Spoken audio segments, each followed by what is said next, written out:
Well, hello everyone, it's Amanda. We're going to get started with our webinar today, Cloud 2.0 for Firm Stakeholders. So I'm Amanda Aguillard. For those of you who don't know, I'm a CPA with a practice in New Orleans and also the co-founder of Elephant. I founded my accounting practice in 2012, recently divorced and wanting to have some kind of foot in the accounting space, but not really wanting to go back to public accounting. So I built an accounting firm with the idea that I wanted it to be something I could run from anywhere in the world, which sounds very glamorous, but if you guys out there are parents, you know that really means something more like running it from home when the kids are sick, or running it from small towns for practice, travel sports. But as I did this, I met a lot of like-minded folks and realized that there was a need for education in the cloud accounting space. So Elephant is focused on training in technology and practice management. So those are our two areas. I hate to say never, but I think we'll never be an education platform where you'll come to learn tax law or audit regs or anything like that. So we really focus on helping other advisors leverage technology to build their dream practices, whatever that means. It could be taking a small practice and scaling it to 7 figures or 8 figures, or it could be like my practice where I really just want to have a decent lifestyle and have flexibility to be with my kids and do some traveling. So, and then we often get asked why this name Elephant, and we do pronounce it elephant, not necessarily elephant, even though it's a French spelling of elephant. We call it elephant, and the reason we named it elephant is that obviously elephants are a symbol of wisdom and knowledge, but we also think about the elephant in the room for a lot of small business owners is being finances and accounting. It's something they don't want to address, and so we're sort of the guide as accountants and bookkeepers. We're the guide for them to get around that. And then also for a lot of traditional firms and practices, technology seems overwhelming. It seems like something that everybody knows they need to embrace but doesn't know how to get started. So our tagline here at Elephant is better books one bite at a time, or better firms one bite at a time. So we really believe that if you just take technology one small baby step at a time, you will get there. So let's get started. So I think it makes sense to kind of talk about a brief history of what we call pre-cloud, meaning before cloud was really a tangible thing in the accounting industry. So we think about very early internet. Going back as far as I can remember, probably the earliest thing would be these online communities and bulletin boards. AOL was really probably the AOL Prodigy, right, were the major players, where you would dial in, and after a few minutes, you would be connected to the internet, and then you'd read some posts in these communities or little comments, and then you would post your comment, and then you'd wait a while, and then you go back on and you'd read, and then you might post and you wait. So like these online communities are very slow, but it really was the beginning of some sort of community online.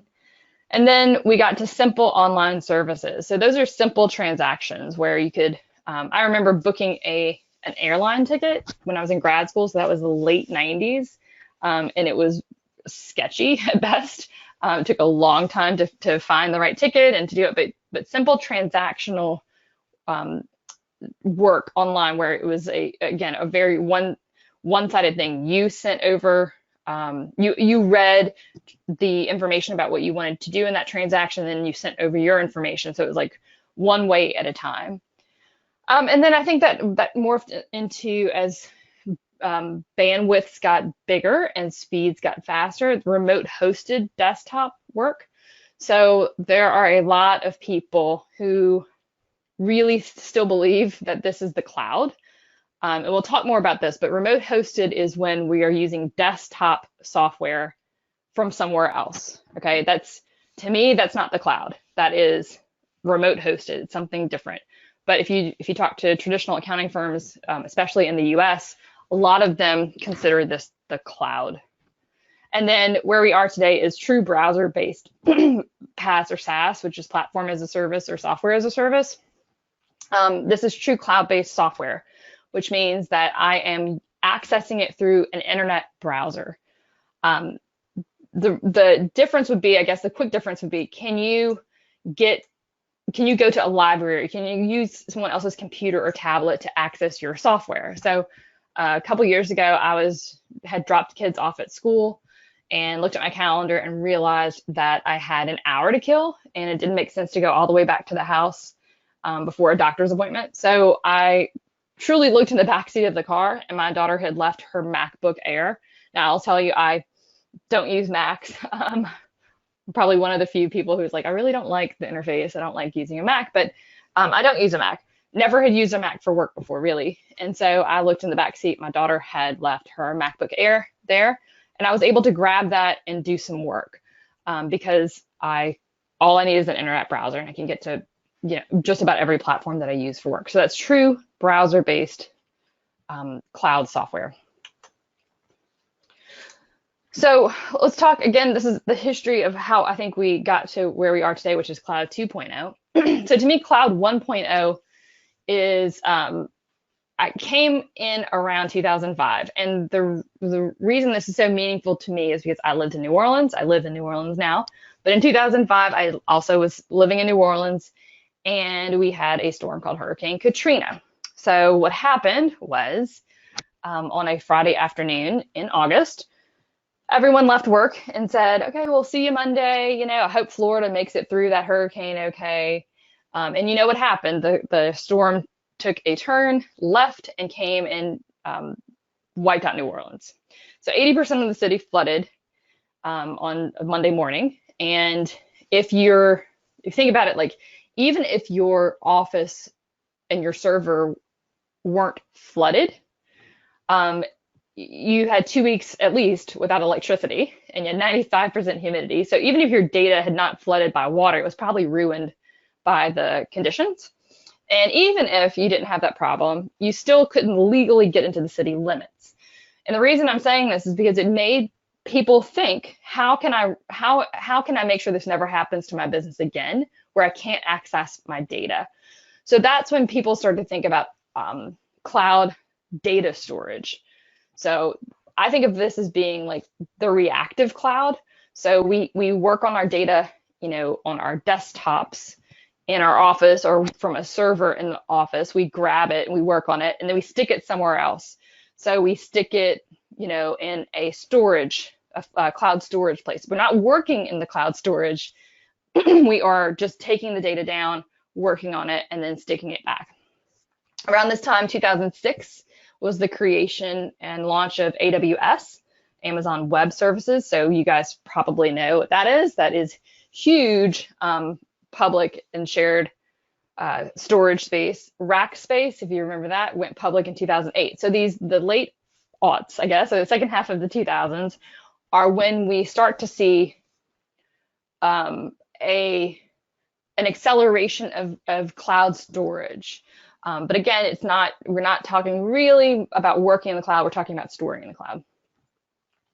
So Google launches what's going to become G Suite and its underlying apps in 2006. So we're starting to see glimpses of like, okay, well, maybe we're going to start to work in the cloud instead of just sticking stuff there. But that takes, again, a couple more years.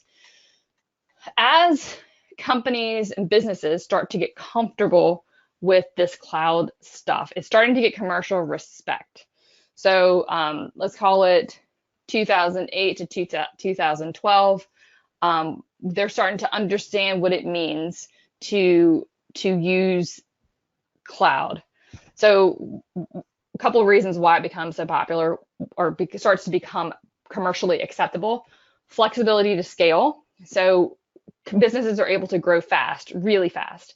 So if we've got storage, we don't have to buy on-premises storage. We can just add seats or licenses and have access to this. Usually it's remote hosted software, but we can still scale. So we're not having to bring more hardware in, we can share hardware. So that means we can grow really fast. It also means that if we start to downsize, we can downsize really fast. So there's a way that we can use cloud for seasonality. So grow fast or downsize. All you do is add users.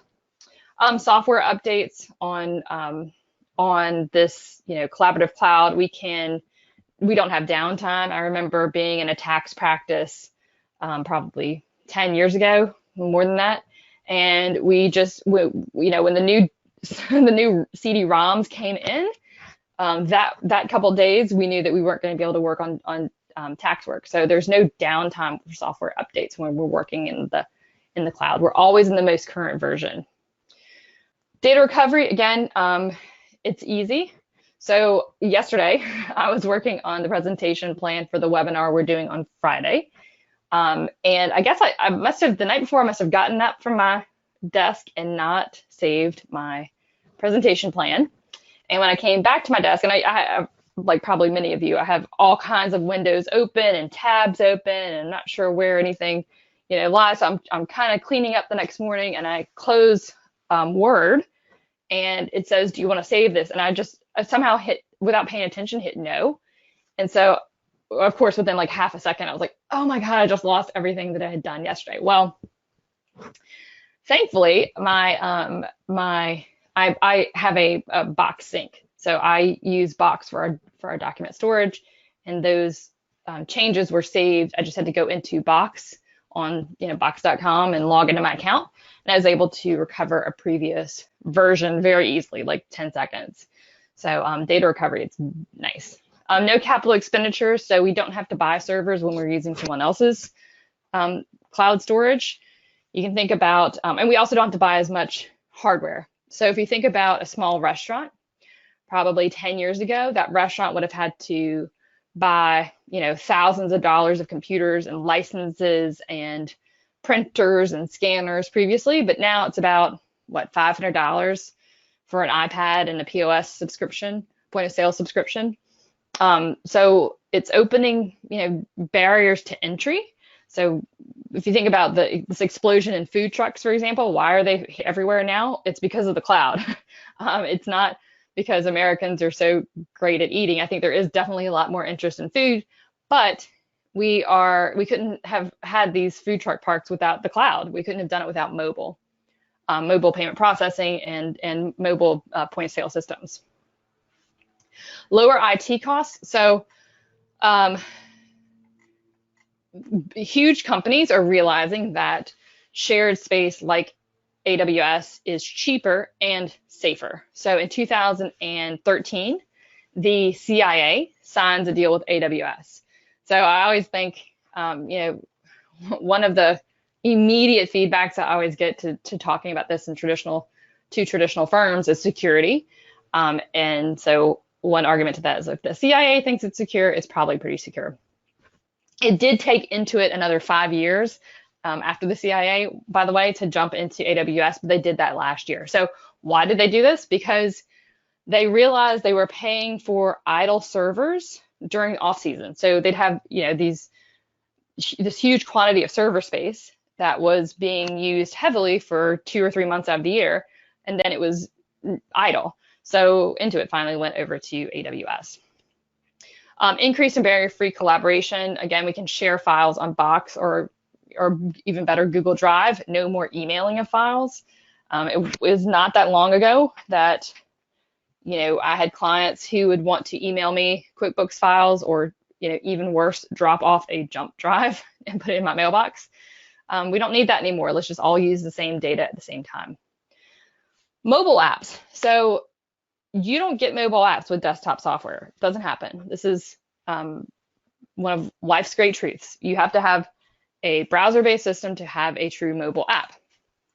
It's helpful, obviously, to us as advisors, but think about how powerful it is really for our businesses. They can run their businesses from their phones, and a lot of them do. And security, I know there's always going to be an argument that this very sensitive data is being stored somewhere else, and I hear you, but I trust the companies whose purpose, like AWS, is to protect data.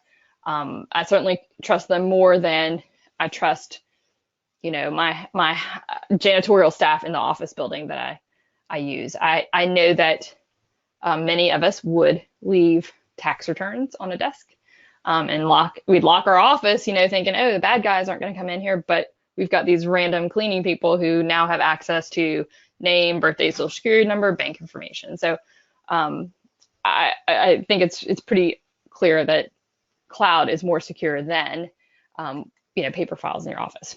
Okay, so let's talk about Cloud 2.0 and the tipping point in the US for the accounting industry. So what we've talked about before is really sort of what's happened in the business world, but this is what I think has flipped the game for accountants and for us in the accounting industry. And I think that tipping point was November of 2013. And I think this was scaling new heights. Brad Smith, the CEO of Intuit, comes on stage and says two things that are very important. He says, we are going to put just about all of our resources towards QuickBooks Online. We're going to cut the anchor to desktop. And he also removed the development fee for app developers. And what does that mean? So prior to 2013, Intuit would charge developers a $5, I think, per month per user fee. So to have a connection. So when you have a product, you might be charging the client $20 a month for. $5 is pretty steep. So it's really hard to be profitable. So those two things happened. He says, we're cutting the dev fee and we're just going to have an open API. And that encourages developers to go out and build software that connects with QBO. And he says, we are going to virtually stop investing in QuickBooks Desktop, and put all of our resources to QBO. So I'll ask a question if anybody knows the answer. Why did this happen in November of 2013? Does anybody have any ideas why he came on stage at this point in, after Intuit's QuickBooks is about 20 years old at this point? Anybody have any ideas why now? Why 2013? Just put something in the questions panel. This is not a poll that is mandatory for your CPE, but if anybody has any ideas about it, put in your questions panel. All right, somebody got it right. The reason this happens in 2013 is because of Xero. Because Xero comes from New Zealand in 2012 and changes the game. So most of the world, by the way, is not as analog as the US, especially in accounting. New Zealand it has been a center of fintech for probably the last 10 years. So Rod Drury builds Xero, and I think he launched Xero in 2006. In New Zealand, they quickly become the primary platform in Xero in Australia, and they come into the US in 2012. And they always had an open API. Xero was always cloud-based. There was never a desktop version of Xero. So they come in guns blaze, and they're like, well, we already have all these API connections, So QuickBooks, I think, sees pretty quickly that the whole space is about to change in the US, and they can either be part of it or they can watch Xero take it over. And as you guys probably know, Intuit has really changed QBO. I mean, when I started my practice in 2012, it was terrible. And that's why I picked Xero as my platform for my practice. But I'd say now there's not that much of a difference in functionality. And it's because they've just spent so much money developing the online version. So we're going to talk about all these awesome things that are happening now in Cloud 2.0 and how this is changing the way we're running our practices and how our businesses are running, are operating now. So we're going to start to discuss the possibility of what this means in the accounting industry. So let's look at our clients first. So what does it mean for our clients? Accessibility. So data is available anywhere.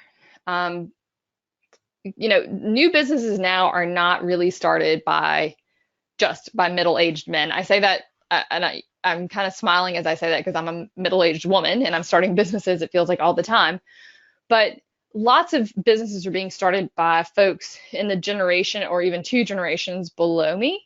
Um, so if you think about the folks that are most likely to be starting businesses now, let's call them in their upper 20s, they are not going to be tied to an office. Like that's a completely foreign concept to millennials and younger. They don't understand why us middle-aged folks feel like we want to get in our, gas guzzling cars and put on pantyhose and go sit at a desk and work from an office. That it seems like the most inefficient thing to them. And if you think about so Apple launched the iPhone in what, 2006, 2007, I think. So if you think about folks that are, in their 20s, they don't know what it's like to lose a phone and also lose all of your contacts. They just have grown up knowing that if I drop my phone somewhere, in a barroom toilet, and it's ruined, that I'll just go down and get another one, and all of my information will pop up on my phone because it's been stored in the cloud. So that the idea that they can't have access to data anywhere is just completely foreign, and they will not be held to an office. And then on the other end too, so I'm making this generalization about millennials, and I shouldn't, because I think it's on the other end of the spectrum too, where I think just the world in general, most of us are realizing that we want more out of our lives besides what we're doing for work. So I was on the phone with someone who is hiking the Appalachian Trail. He and I were on the phone a couple weeks ago, and he's doing his job from the trail. So he's fulfilling what's important, his purpose, what he really believes is important to him, but he can still get to his he can still run his business from the trail. Now, it's not that easy because of the availability of internet, so he can't do it, 24 hours a day, but he can certainly still run his business and do something that's important to him. And he's on the opposite end of the spectrum, where he's, approaching retirement and really taking this time to explore the world. Flexibility, the office is always open, especially with mobile apps. So I mean, I'm guilty of this, and I'm sure a lot of you guys are too, where I can get on my phone and I can do pieces of my business work from my phone on mobile apps. So I probably am not going to sit down and do a bank rec on my phone, but I've run payroll from my phone before on Gusto. I have, updated social media posts on my phone for sure. I've responded to emails on my phone. I have checked the registrations for our webinars on my phone. So what that means is that I can leverage small chunks of time. If any of you guys also have teenage children who play sports, you will know that a significant part of my life is waiting on them, either waiting for practice to start or for practice to end, or traveling with them. So instead of thinking, okay, well, if I need to do whatever, I need to promote one of these webinars on Facebook, instead of thinking, well, I'm going to have to go to the office, I need to carve out 30, 45 or 60 minutes of time to do it, I can take those chunks of 4 minutes of time, and really get some productive work done just from my phone, because I've got the flexibility of all of my platforms being available via mobile apps. Collaboration, so owners and advisors are using the same data. So this idea of a single ledger, which is, I think the idea of a single ledger is not new. We all thought that we were using the same data as clients all the time. But when we have to take the data file down, make adjustments to it, put the data file back up, or even worse, email your clients a series of adjusting journal entries, that they will never enter into the general ledger, it's hard to collaborate. And also with true cloud software, we can, on our end, peek in their books, make suggestions. It opens the door for advisory services, which we'll talk about in a second. You can't really do very good advising work when you're waiting to close books 30 days ago, right? So you can't help your clients make proactive business decisions when the data isn't available to you in real time. And so having all the data in the cloud means that owners and advisors can collaborate real time. And then a fully customized ecosystem, best of breed with low commitment. What does that mean? It means that we can take a general ledger, QuickBooks, Xero. Those are probably the two best for building custom ecosystems with the most integrations. But we take a general ledger in the middle, and we can, around it, plug in the pieces that a client needs. We can pick the best fit. We can create a fully customized ecosystem. All of these run on monthly subscriptions. So if we don't like something or a product changes and is replaced by a better product, we just stop paying for it and we get something else. So building a fully customized ecosystem is, honestly, this is probably the biggest pro of having your clients' business in the cloud on a true cloud-based general ledger. We can build a customized ecosystem. So like I said, I use Xero in my practice, but I've used just about all these with one client or more. And, they're different ideal situations for different apps.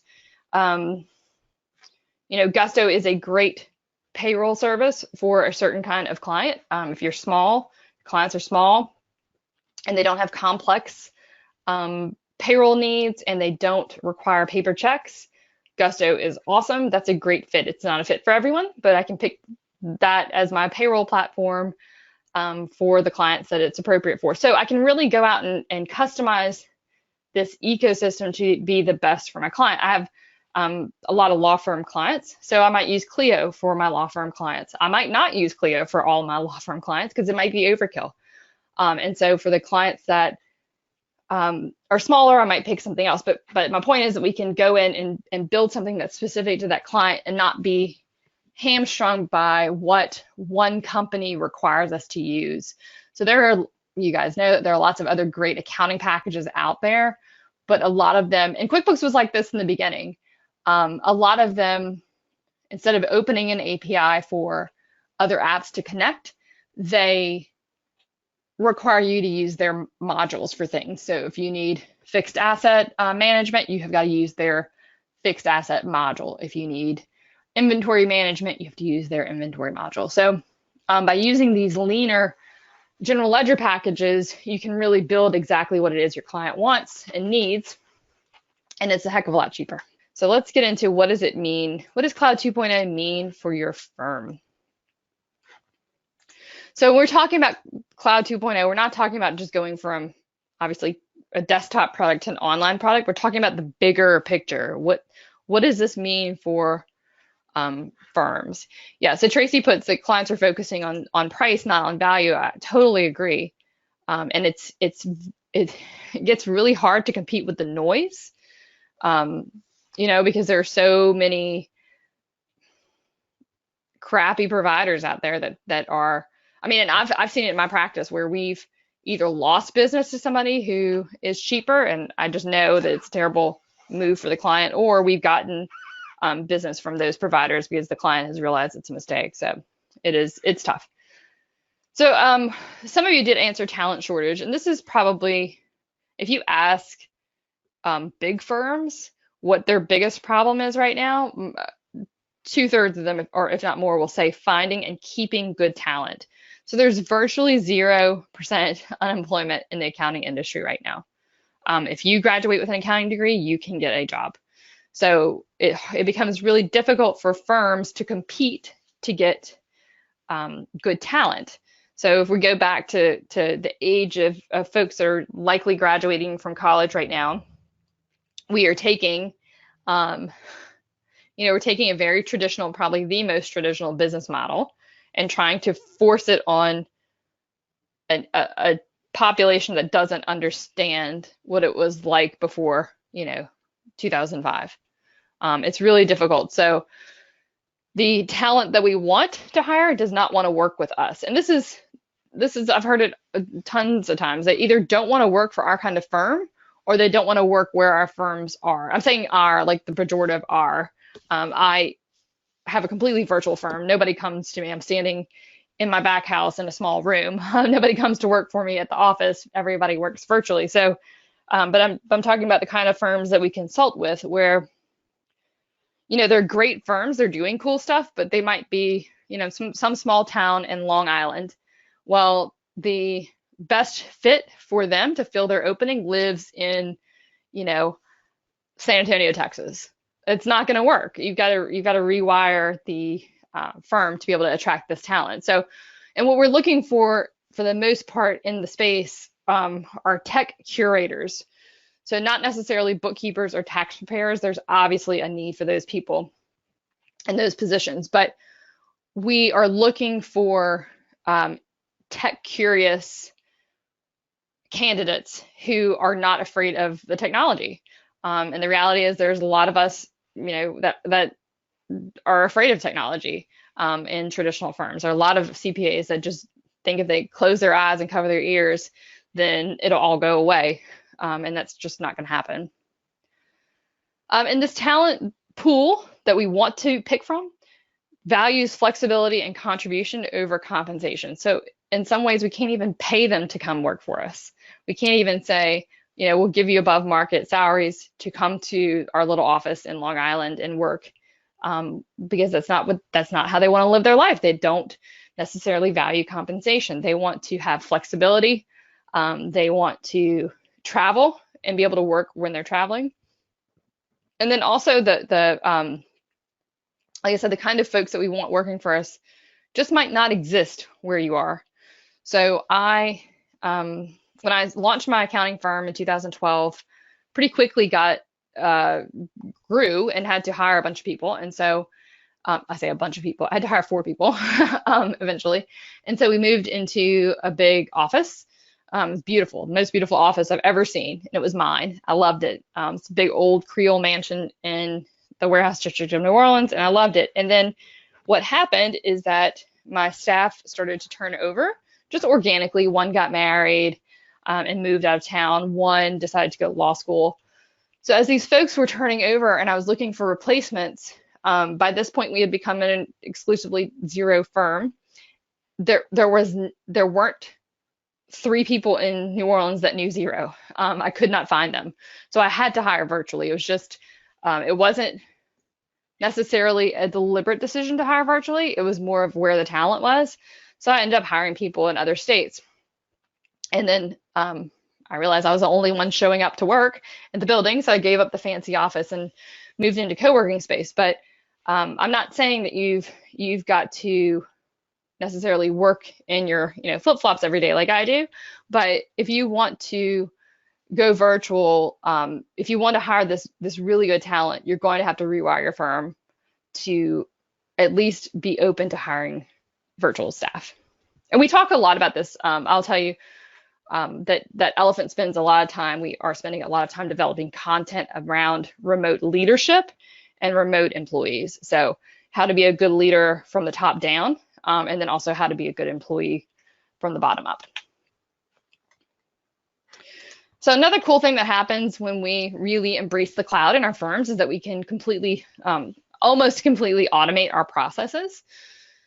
So if we take time to rewire our back office work and automate processes, then we know how to do it for clients. So this, I think, is where most firms get overwhelmed. They are like, I don't know how to I automate all the things? How do I automate my entire office? And the reality is that you usually pick one piece and get that working well, and then you move on to another piece. And I'll give you my suggestion on that first piece in just a minute. But the cool stuff that happens when we automate process is that data is entered once at most by our office. A lot of times we can avoid data entry completely. And then our data moves through the system as it needs to. This can only be done if all of our systems are online, if they're cloud-based, because we have to be able to access that data via an API. Let's talk about integrations for a second. So there are really three kinds of integrations. And by integrations, I mean one software is talking to another software, okay? So it could be like that ecosystem slide where Gusto is talking to Xero. That's an integration. It could be where a timesheet or timekeeping system is talking to Gusto. That would be an integration. So there are three main buckets of that. One is custom developed integrations. So you can pay a developer a bunch of money to write you integration code. And they will. And I have clients, bigger firms who have done this for specific situations. But I'd say that's an exception. The other two kinds of integrations are native and non-native. So a native integration means that developers at either or both of the softwares you're trying to connect have written the connection. So we'll take Gusto and Xero. So Gusto and Xero have a native integration where we go into one side of it. In this case, it would be Gusto. We tell it to log into Xero. We map the data. So we say this thing in Gusto equates to this thing in Xero. And we start it, and that's a native integration. Has anybody heard of Zapier? Let me make sure everybody's hands are down. Raise your hand if you know about Zapier. I know a couple of you guys that are in here, and I know that y'all know. Okay, there. I'm like, I know you guys know about Zapier. Zapier might be the biggest game changer for accounting technology in this decade. Zapier connects the APIs of, I don't know, a couple thousand platforms. They're not all, most of them are not accounting related. A lot of them are operations and marketing related, but Xero is one of the ones that works. QuickBooks Online works. A lot of these other platforms that you're familiar with work. So Zapier is like it's like writing code to connect apps, except it's all served up to you. So it'll say, pick your two apps that you want to connect. How do you want to connect them? How do you want the mapping to be? So even though there's not a native integration, we can connect a lot of things together. In fact, you guys, by nature of signing up for this webinar, went through a Zap.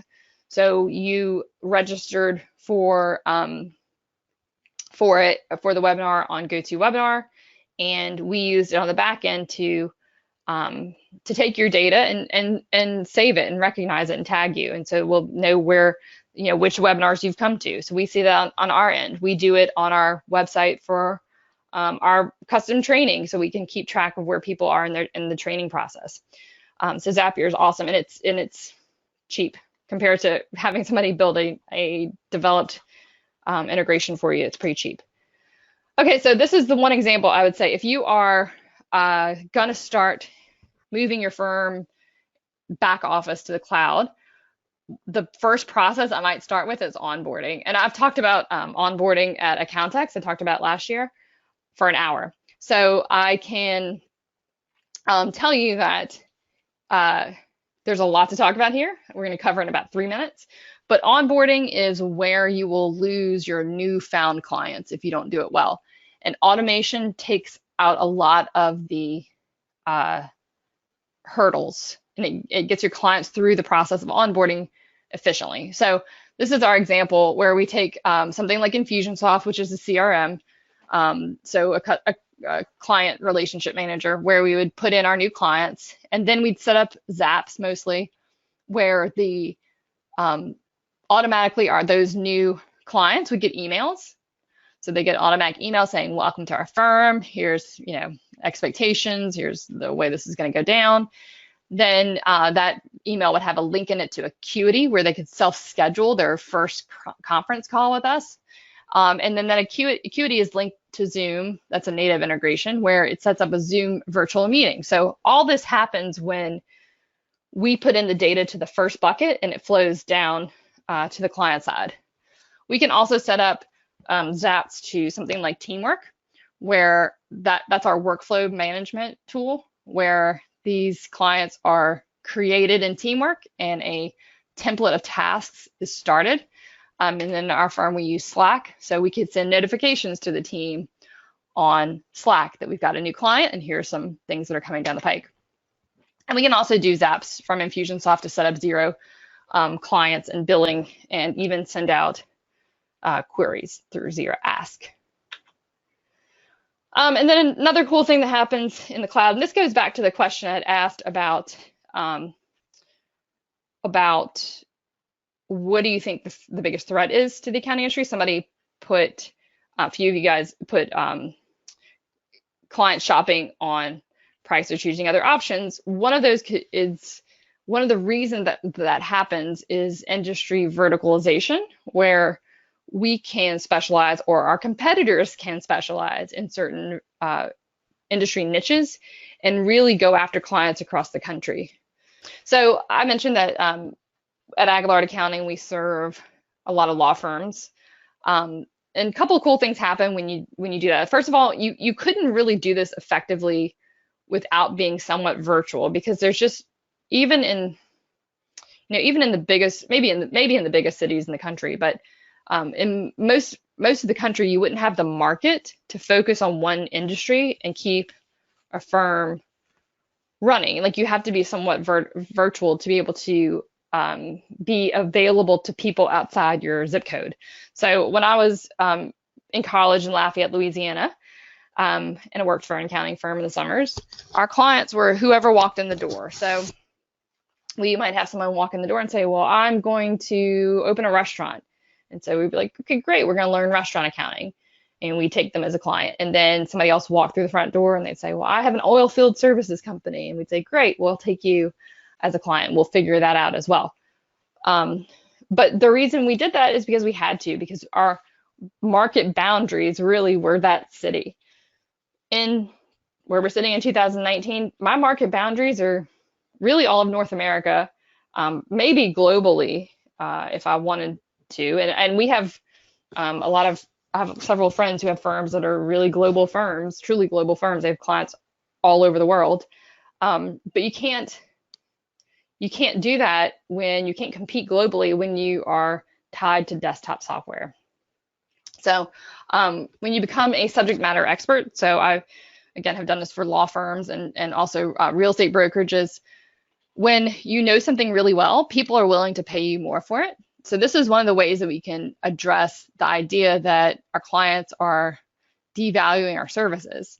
So if I say, well, I'm Amanda, I know law firm accounting, and here's what's different about it, and here's why you should pick me, I'm more likely to get or keep that client than someone who does a bunch of different kinds of work. And then the other thing that happens when we become subject matter experts and we verticalize is that not only can we ask more money for what we're doing, but it costs us less to do it because we're good at it. So we build some efficiencies. We have built the same processes, and we don't have to go reinvent the wheel and learn different kinds of accounting. We can just, we can keep those cost margins down. So we can charge more and it costs us less. And then the last thing that virtual offices or cloud-based offices open up for us is CAS. You guys heard of CAS? It's kind of a buzzword in accounting right now, client accounting services. So for a long time, those firms that did client accounting services were thought of as being not as desirable. A lot of people wanted to be in the very technical tax space or doing big audits. Audits pay really well. And so those of us who had just accounting firms were kind of looked at as, well, maybe they just want the easy way out. But I will tell you that don't dismiss accounting services as a big revenue line. The biggest firms in the world are adding these service lines. I had an engagement with a Big Four firm last year where we helped them to figure out what that looked like for them. They are afraid of small firms. They used to not even acknowledge small firms. Now they're worried about small firms coming up market in the cloud accounting space, which is really interesting. And then when we take it a little bit further from just accounting to advisory and virtual CFO services, what happens when we put a lot of data in one place is that we see machine learning. Okay, so we can aggregate this mega data and get benchmarking that we never could before for small businesses.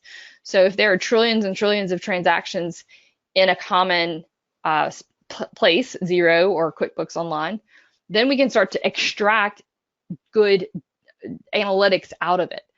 You can't do that if your data is segregated offline. So we can become advisors to our clients. We can use tools like Futurely, Fathom, or a couple that now they have to plug into an online general ledger to work, but we can put these tools on top of, Xero or QuickBooks, and get cool things out of it. Get dashboarding out of it. Somebody said this on a call last week, and I was like, I told him, I said, I'm going to take this, I'm going to put it in my presentation.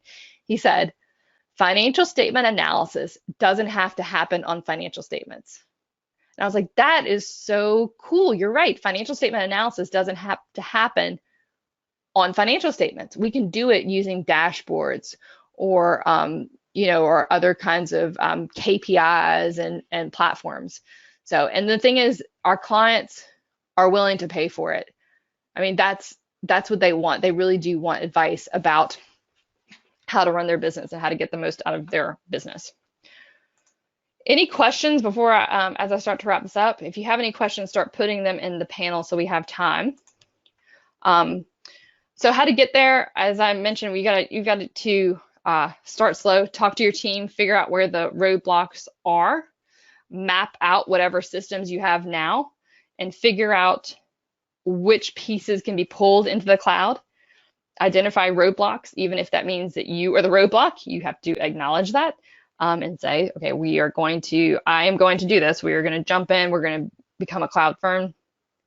Ask for help. There are tons of resources online, and commit. You just have to do it.